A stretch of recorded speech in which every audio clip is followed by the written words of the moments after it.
10টি বাছাইকৃত উক্তি যেটা আপনার চিন্তার দুয়ার খুলে দিতে পারে। আপনার দুর্বলতাকে শক্তিতে পরিণত করার ক্ষমতা একমাত্র আল্লাহ তাআলাই রাখেন। তাই তার কাছেই প্রার্থনা করুন।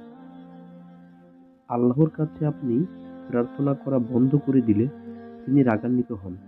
অথচ আদম সন্তানের কাছে কিছু প্রার্থনা করলে সে রেগে যায়।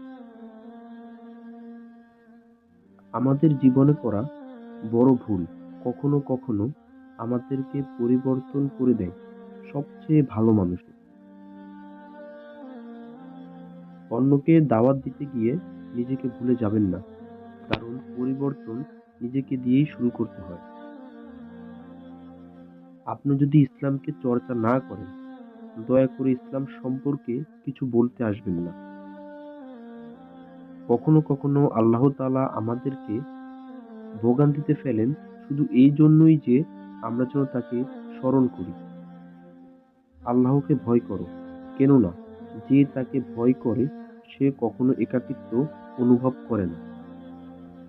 সেই ব্যক্তি অভিশপ্ত যে মরে যায় অথচ তার খারাপ কাজগুলো পৃথিবীতেই রয়ে যায়। আসক্তের মতো ভালোবাসবেন না, ধ্বংসাত্মক ভাবে কেউকে ঘৃণা করবেন না। এমন দুটি নিয়ামত আছে যে দুটোতে অধিকাংশ মানুষই ক্ষতিগ্রস্ত, তা হচ্ছে সুস্থতা আর অবসর।